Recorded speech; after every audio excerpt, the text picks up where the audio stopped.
오늘은 지난 시간에 이어서 죄와 비참함이라는 주제로 같이 한번 웨스트민스터 소유리 문답을 살펴볼게요. 어, 좀 지난 시간에 어느 정도 살펴봤던 내용이에요. 그래서 뭐 들으면 또 중복되는 내용도 있고, 그리고 저번 주에 좀 들었는데 라는 생각이 들 수도 있습니다. 근데 한번 죄가 무엇인지, 또 죄로 인해서 우리가 겪는 그 비참함이 무엇인지를 한번 같이 또 계속해서 한번 살펴볼게요. 일단 우리가 지난 시간에 뭘 배웠는지를 복습을 해볼게요. 지난 시간에 저희는 언약 중에서도 이제 언약은 두 가지로 나눠진다고 얘기를 했었는데, 하나는 행위 언약, 또 은혜 언약, 이렇게 우리가 이야기를 했습니다. 그 중에서 우리가 배운 거는 행위 언약이에요. 행위 언약은 첫 사람이었던 아담과 하와와 하나님과의 맺은 약속입니다. 그 약속은 어떤 것이었는지 다들 기억하죠? 이 약속은 어떤 거였냐면, 순종하면 영생에 이제 이르게 되고, 불순종하면 죽음에 이르게 된다는 겁니다. 그러니까 누구한테 순종을 하느냐? 하나님이죠. 하나님한테 순종을 하면 사람은 영원히 사는 생명을 얻습니다. 반대로 사람이 하나님께 불순종하면 하나님과 단절되어 죽음에 이르게 된다라고 우리가 지난 시간에 함께 살펴봤어요. 그런데 이제 아담과 하와는 결국 하나님의 말씀에 불순종하고 죽음에 이제 이르게 됩니다. 어, 이제 이 계약, 이 약속이 지키지 않는다라고 했을 때, 그냥 단순히 그 계약이 종료되고 아니면 그냥 없었던 걸 하자 이렇게 되는 것이 아니라 죽음이라는 결과를 낳는다는 거예요. 그래서 그리고 사람은 죄를 짓게 되죠. 그래서 오늘 살펴볼 소유리문답 17문은 무엇이라고 말하는지 한번 살펴보겠습니다. 이제 17문에서 이렇게 묻는 거예요. 이 타락이 인종으로 하여금 어떠한 지위에 이르게 하는가? 그러니까 이 말이 뭐냐면, 죄를 지은 인간이 타락을 하게 되는데 그러면 어떤 상태가 되나요? 라는 질문이에요. 이제 이 질문에 웨스트민스터 소유리 문답은 뭐라고 얘기를 하냐면, 이 타락은 인종으로 하여금 죄와 잘못 못한데 비참한 처지에 이르게 하였다라고 이야기를 합니다. 그래서 오늘은 이 죄에 대해서 18문을 통해서 살펴볼 거고, 이제 비참한 처지에 대해서는 19문에 통해서 저희가 한번 살펴보겠습니다. 그래서 이제 첫 번째 질문 이거예요. 죄는 무엇인가? 죄는 무엇인가? 이걸 한번 알아보겠습니다. 죄는 아까 말했듯이 아담과 하와가 지은 그 죄가 이제 또 우리의 죄다라는 사실을 우리가 지난번에 살펴봤어요. 대표성이라는 것에 대해서도 우리가 한번 살펴봤는데, 어, 모든 인간을 대표하여 아담이 하나님과 언약을 맺습니다. 근데 그 언약 약속을 아까 처음에 말했듯이 지키지 못하고 이제 어, 타락을 하게 되죠. 그렇게 타락한 사람은 죄를 이제 짓게 됩니다. 이 죄는 두 가지로 나뉘는데, 여기 보시듯이 원죄와 자범죄로 이제 나뉩니다. 그 중에서 우리는 이제 이 말이 참 어려운데, 그 중에서 먼저 원죄가 무엇인지를 한번 살펴볼게요. 웨스트민스터 소유리문답 18문은 이렇게 말해요. 사람이 타락한 지위에서 죄되는 것이 무엇인가? 이제 이렇게 물었을 때 뭐라고 얘기를 하냐면, 사람이 타락한 지위에서 죄되는 것은 아담의 첫 범죄에 대한 죄책과 본래 의의가 없는 것과 온 성품이 부패한 것인데, 이것은 일반적으로 원죄라 하는 것이요. 이렇게 얘기를 합니다. 그래서 우리가 살펴볼 것은 이 첫 번째 죄에 대한 책임, 이제 우리가 죄를 짓게 되는데 그것에 대한 책임을 우리가 지거든요. 그것을 이제 죄책이라고 얘기를 하는데, 그 죄책이 무엇인지 살펴볼 거고, 두 번째는 본래 의의가 없는 것, 이겁니다. 이제 뭐 본래 의의 이렇게 말하기도 하고, 원의라고도 말하고, 우리가 좀 익숙한 말로는 하나님의 형상이라고도 말하는 거예요. 그래서 하나님의 형상이 없는 것이 무엇인지를 한번 살펴볼 겁니다. 두 번째로. 그리고 마지막으로는 온 성품이 부패했다라는 사실을 한번 살펴볼 거예요. 이 세 가지를 통해서 아까 원죄가 무엇인지를 한번 살펴보겠습니다. 첫 번째로는 죄책입니다.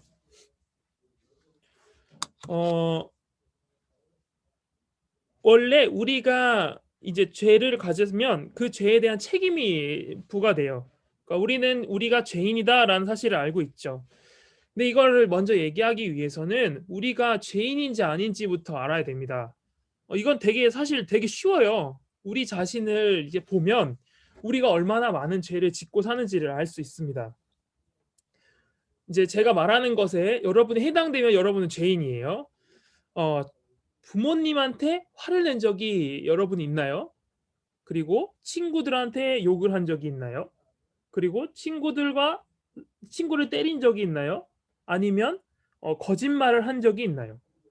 뭐 이거 말고도 수많은 죄들이 이제 우리 안에 있죠.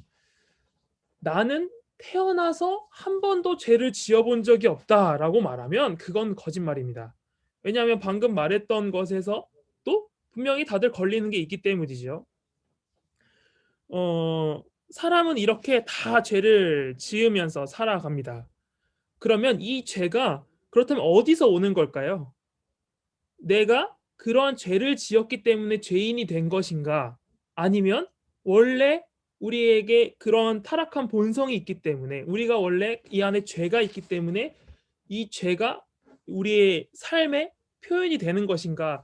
이것에 대한 의문점이 생기는 것이죠. 근데 성경은 우리가 죄를 지었기 때문에 우리가 죄인이 된 게 아니라 죄가 우리 안에 있기 때문에 우리가 죄인이고 그 죄인이 하는 행동이 죄다라고 이야기를 해요. 그래서 우리는 태어났을 때부터 모두 죄인입니다. 그렇기 때문에 우리는 죄에 대한 책임을 가져야 돼요. 지난 시간 걸 살짝 복습해 보겠습니다. 왜냐하면 오늘 또 새로 온 친구들이 있기 때문에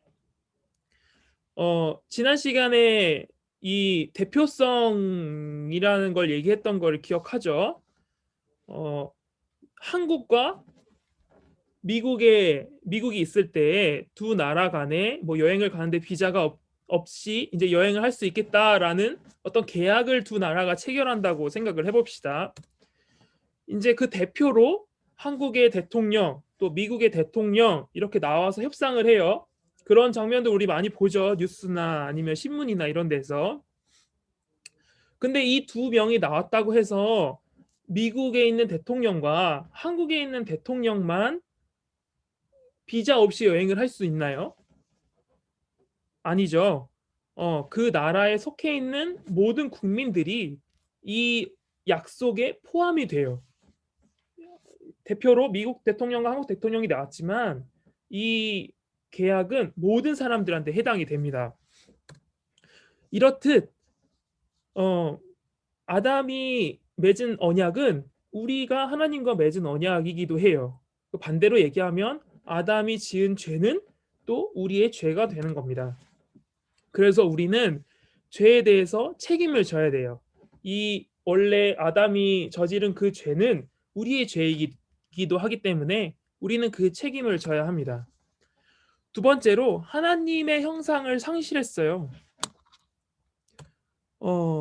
하나님의 형상이라는 거는 우리가 창조 때 우리가 어떻게 창조됐는지에 대해서 우리 창세기를 살펴봤었는데 그때 전사님이 지정의를 얘기했죠.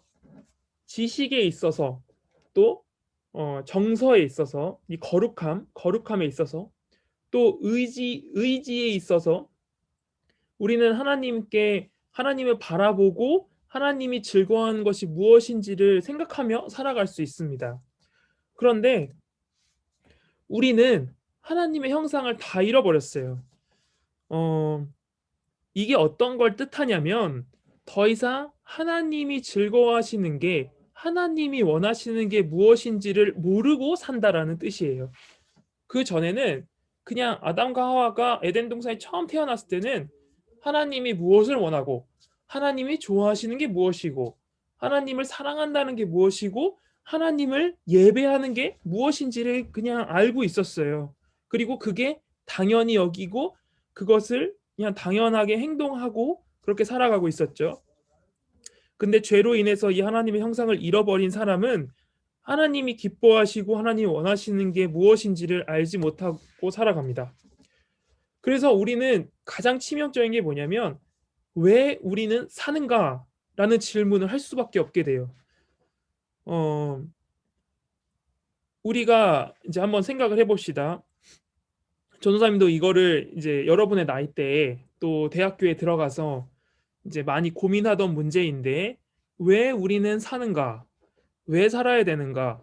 왜 우리는 나는 왜 공부를 엄마가 저렇게 어머니와 아버지가 저렇게 내가 대학을 가기를 원하는데 나는 왜 공부를 해야 되는가? 직장 그리고 대학에 가서도 나는 왜 일을 해야 되지? 나는 왜 직장에 다녀야 하지? 이런 이제 의문점이 계속해서 생겨났어요. 이 의문이 생긴다는 것 자체가 우리가 그 답을 모르고 있기 때문입니다. 그래서 이 질문을 우리가 삶 속에서 계속하면서 살아가게 돼요. 근데 이 답은 사실 매우 단순합니다. 근데 우리가 우리 스스로는 알 수가 없어요.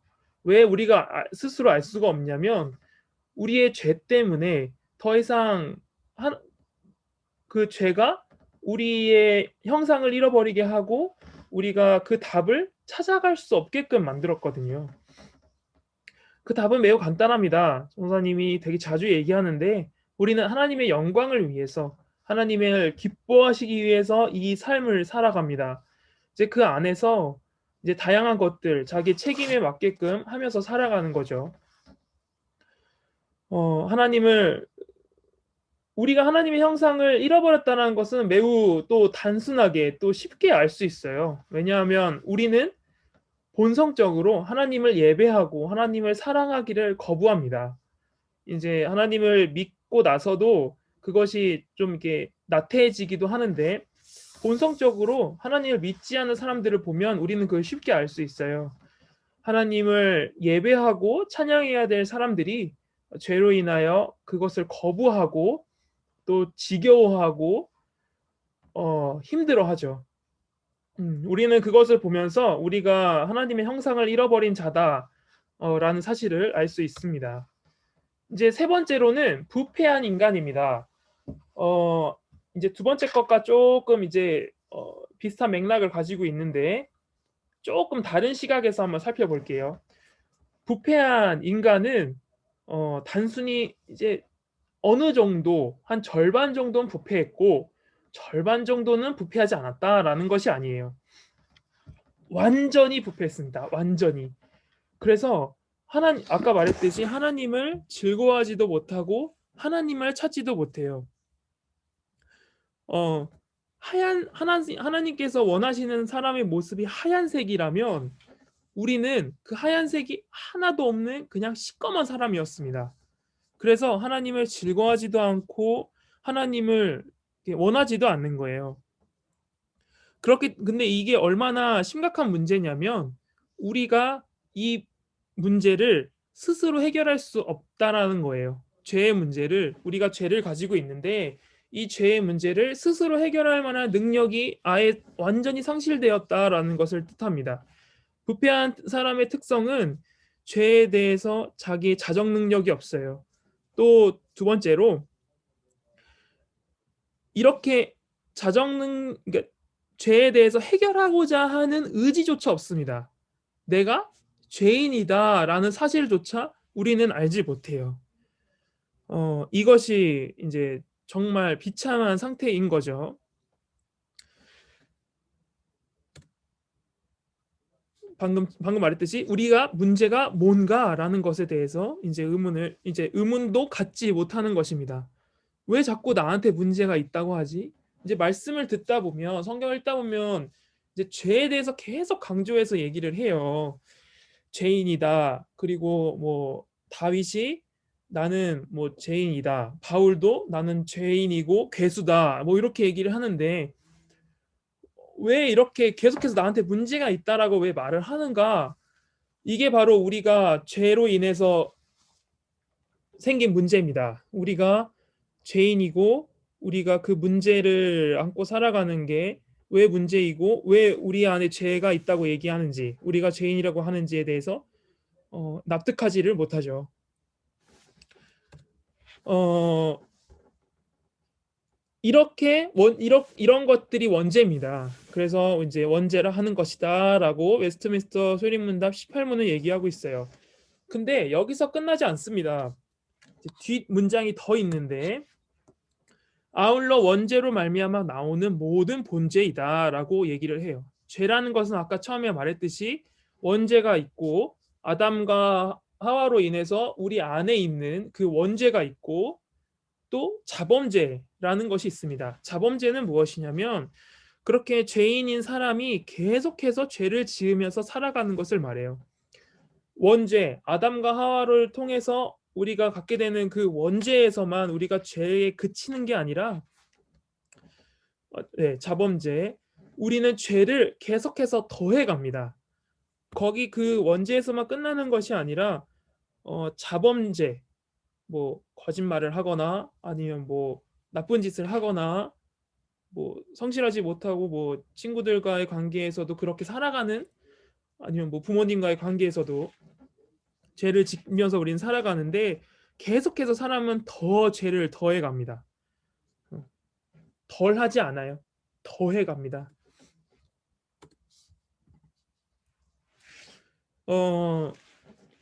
이렇게 우리가 죄에 대해서 살펴봤습니다. 이제 죄는 이제 정리하면 원죄와 자범죄가 있다라는 거예요. 그리고 우리는 계속해서 그 죄를 지으며 살아간다는 겁니다. 그렇다면 이렇게 죄를 지어가는 사람은 어떤 상태에 있는지를 우리는 살펴봐야 돼요. 그래서 19문에서 뭐라고 질문하냐면 사람이 타락한 지위에서 비참한 것이 무엇인가? 우리가 왜 비참하다고 하는가? 죄를 짓는데 그것을 이제 뭐라고 답을 하냐면 모든 인종이 타락함으로 인하여 하나님과 교제가 끊어지고 또 그의 진노의 저주 아래 있어서 금생의 모든 비참함과 사망과 내세의 영원한 지옥의 벌을 받게 되었다라고 이야기를 합니다. 우린 여기서 세 가지를 살펴볼 거예요. 첫 번째는 하나님과의 교제가 끊어졌다라는 사실입니다. 그 두 번째는 사망, 죽는다라는 거예요. 마지막으로는 영원한 지옥의 벌을 받게 된다라는 것입니다. 우리가 죄를 지으면 이 세 가지를 겪게 되는 거예요. 그래서 첫 번째로 하나님과의 교제가 끊어졌다라는 것을 살펴보겠습니다. 하나님과의 단절을 한번 살펴보겠습니다.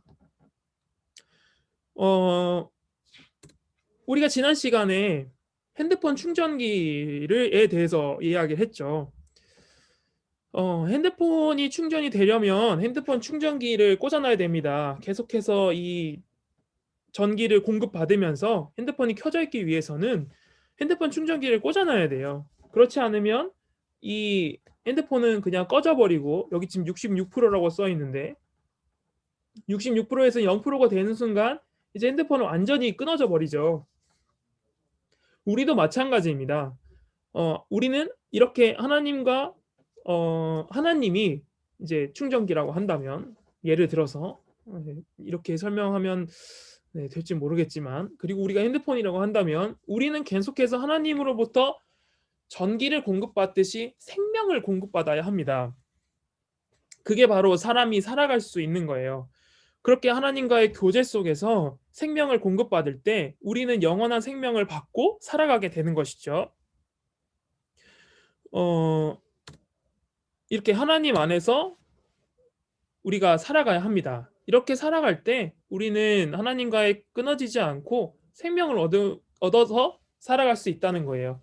근데 죄는 이 생명의 공급을 끊어버립니다. 더 이상 하나님 안에서 살아갈 수 없게끔 우리를 만들어요. 그래서 사람들은 어떻게 살아가게 되냐면 하나님과의 단절이 되다 보니 공허함을 느끼면서 살아가게 됩니다. 알 수 없는 공허감이 계속해서 생겨요. 근데 그 공허감을 채우고자 사람들은 많이 노력을 합니다. 뭐 먹을 것을 통해서 공급을 받으려고도 하고 아니면 돈을 많이 벌어서 높은 지위에 올라서 그 공허함을 채우려고도 하고 또 뭐 자기가 원하는 것을 성취해서 그 공허함을 채우려고도 합니다. 근데 이런 것들이 나쁘다는 것은 아니에요. 우리 삶 속에서 뭐 정말 최선을 다해서 하나님의 영광을 위해서 높은 지혜도 공부도 열심히 하고 자신이 원하는 방식으로 하나님께 영광을 돌리고 또 돈을 많이 벌어서 하나님께 이렇게 영광을 돌리는 방법들을 살아갈 수 있어요. 근데 그런 것이 주가 아니라는 거예요. 우리는 우리 안에 있는 공허함을 채우기 위해서는 하나님과의 관계 속에서 그 공허함을 채워가야 합니다. 그렇기 때문에 잠언 전도서를 쓴 사람이 그런 모든 것들이 헛되다라고 얘기를 하는 거예요. 그래서 헛되다. 전도서를 보면 계속 헛되다라고 얘기를 하거든요. 그런 삶 속에 있는 세상에 있는 것들이 모두 다 헛된 것이다라고 얘기를 해요. 이제 그런 게 우리에게 필요 없다라는 것은 아닙니다. 여러분들이 이제 부모님한테 가서 엄마 아빠 전도사님이 오늘 그런 게 다 헛되대요. 돈도 헛되고 뭐 공부 열심히 하는 것도 헛되고 그냥 살아가는 게 다 헛되다고 합니다. 이렇게 얘기를 하면 안 됩니다.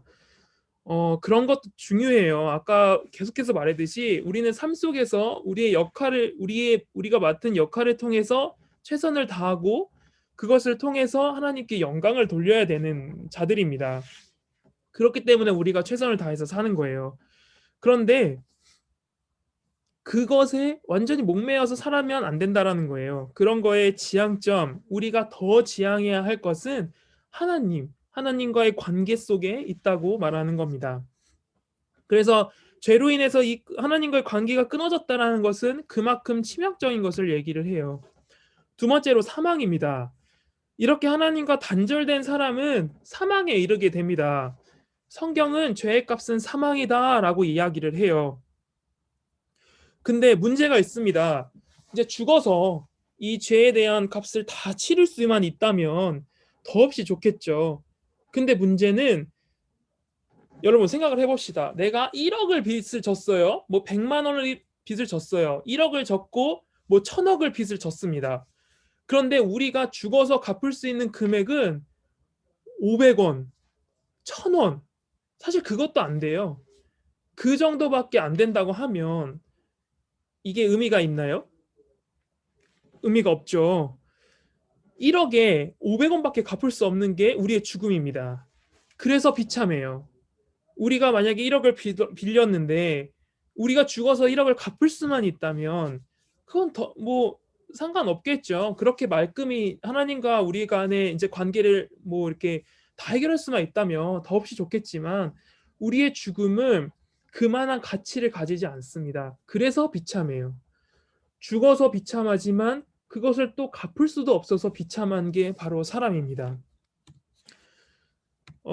마지막으로 이렇게 죽음에서 그치지 않고 사람은 지옥의 형벌 이제 살아가면서도 하나님과 단절돼서 살아가는 비참함 속에 있지만 사람은 죽어서도 비참한 가운데 있습니다.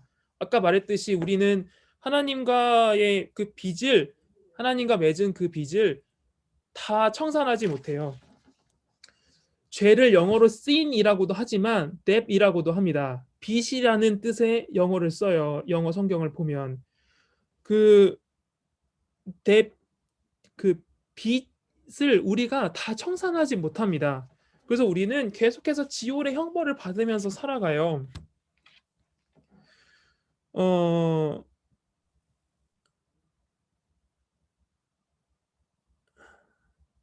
근데 이런 의문이 생기죠. 어떤 의문이냐면 그러면 지금까지 믿은 사람들은 다 어떻게 된 건가요? 라는 의문이 생길 수 있어요.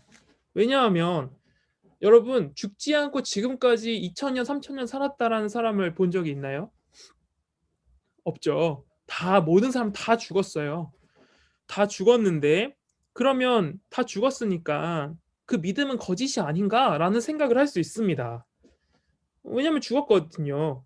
아까 죄에 대한 형벌로 죽는다고 얘기했는데 그럼 모든 사람은 다 죽었다고 하면 지금까지 믿은 거는 다 거짓이 아닌가요? 라는 의문을 가질 수 있습니다. 그럼 신자는 대체 왜 죽는 걸까요? 신자가 죽는 이유는 하나님 나라를 이제 죽음을 통해서 우리에 대한 죄를 이제 바라보게 만듭니다. 그리고 어 하나님과의 교제를 맛보기를 원하면서 살아가는 거예요. 만약에 세상에 기쁨이 더 많은 자는 이 죽음이 슬픈 일일 겁니다. 왜냐하면 집 안에 내가 뭐 예를 들어서 집 안에 먹을 것이 많고 놀 게 많은 것이 많으면 밖에 나가기 싫겠죠. 그렇듯이 세상에 뭐 정말 기쁨이 많은 사람들은 죽는 것이 슬플 겁니다. 마치 진시 황제가 어 죽기 싫어했던 것처럼 그렇게 살아갈 거예요. 하지만 사람은 믿는 신자는 더 큰 소망이 하나님 나라에 있습니다. 하늘 나라에 있는 거예요. 그래서 하나님을 뵙기를 원하고 그곳에서 살기를 원합니다. 그런 의미에서 죽음은 불신자들에게는 형벌이지만 신자에게는 통과 의례라고 얘기를 해요. 죽음을 통해서 우리가 이 땅 가운데 누리지 못했던 그 기쁨을 하나님 나라에 가서 더 큰 기쁨을 누리게 됩니다. 그렇기 때문에 사람은 죽음에 있어서 슬퍼하지 않아요. 더 이상 슬퍼하지 않습니다. 분명히 죽음에 대해서는 죽음은 슬픈 일이에요. 왜냐하면 가족과 또 많은 우리의 친한 사람들과 헤어지기 때문에 죽음은 분명히 슬픈 일이지만 엄밀히 따지면 더 깊게 우리가 죽음에 대해서 살펴보면 그 죽음은 그저 슬프기만 한 것은 아닙니다. 신자에게 있어서 더 큰 하나님 나라, 더 큰 소망이 되는 것이죠. 하나님 나라에 가게 되고 또 하나님을 만나 뵐 수 있고 그분과 참되게 교제할 수 있다라는 것에서 신자에게는 죽음이 그저 슬픔만이 아닙니다. 어,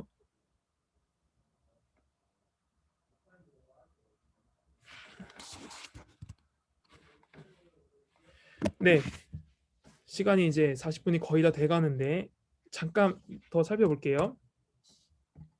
근데 이 비참함이 얼마나 슬픈 것인가라는 것에 대해서는 우리가 체감이 잘 되지 않아요. 왜냐하면 우리가 죄를 온전히 바라보지도 못하고 죄를 받아보지 못하기 때문에 우리가 얼마나 크게 죄를 짓고 우리가 영광이 무엇인지를 모르듯 죄에 대해서도 그렇게 사람이 잘 알지 못합니다. 온전히. 그렇기 때문에 비참함이 얼마나 죄로 인해서 하나님과 단절된 것이 비참하다라는 것을 실제로 잘 와닿지가 않아요.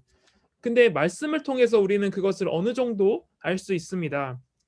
마태복음 26장 39절에 다음과 같이 써 있는데 예수님께서 겟세마네 동산에 올라가서 이제 십자가에 돌아가시기 전에 기도하는 장면이에요.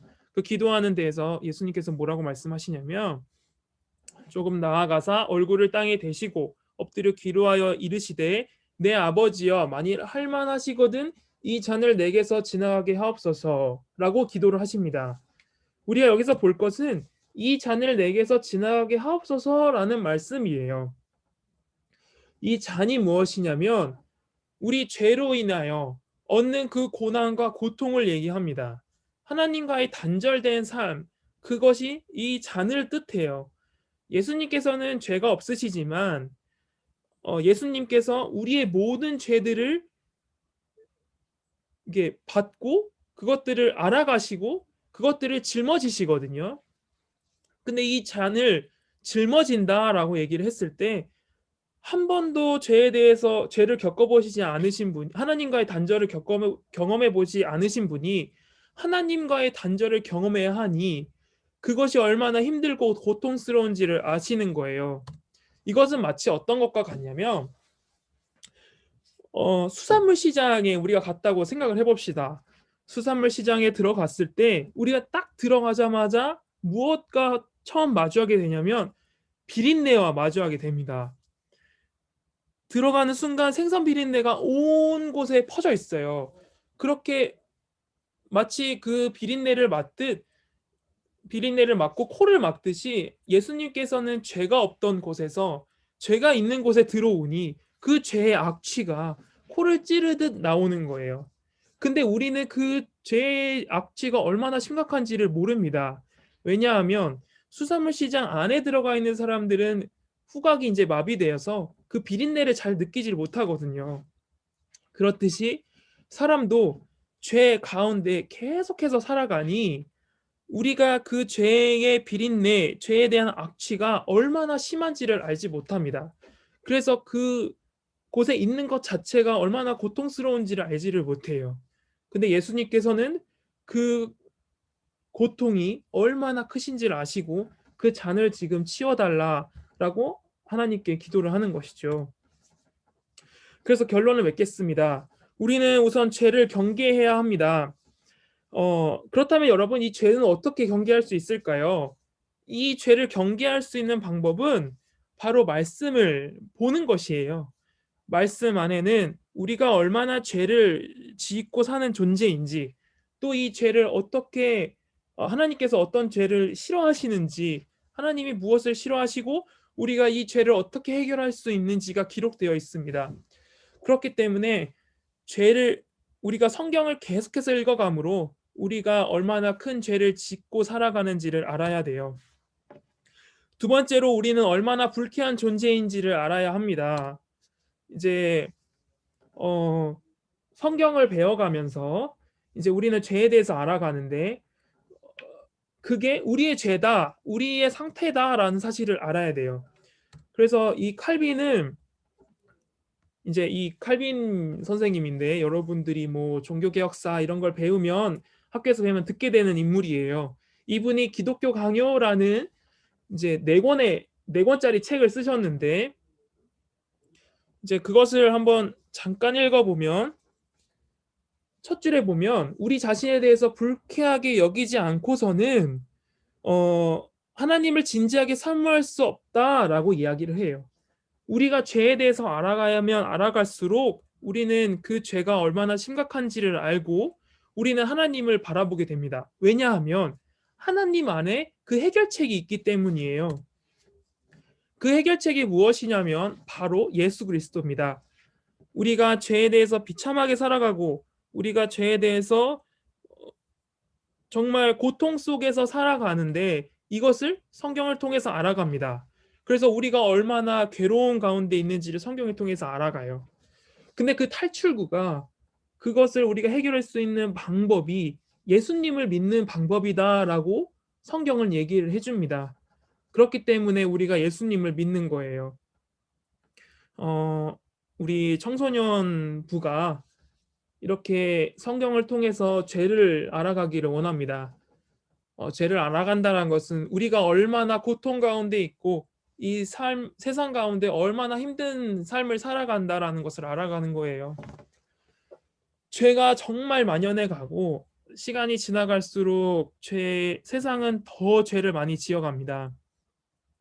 뉴스를 보고 하면 얼마나 이 세상이 더럽고 뉴스를 보기 싫고 세상과 연을 끊어버리고 싶을 정도로 세상은 너무나도 더러워져 있어요. 이런 세상을 살아갈 때 우리가 어떻게 살아가야 하는지를 성경을 통해서 배워가야 합니다. 그리고 그 죄라는 것 안에 우리가 포함되어 있다라는 것 또한 우리가 죄를 짓는 죄인이라는 것 또한 알아가고 우리가 또 예수 그리스도로 인하여 그 구원받은 은혜에 감사하며 우리는 살아가야 합니다. 그렇게 예수님을 믿고 예수님 안에서 기쁨을 누리고 살아가는 우리 청소년부가 되기를 바랍니다.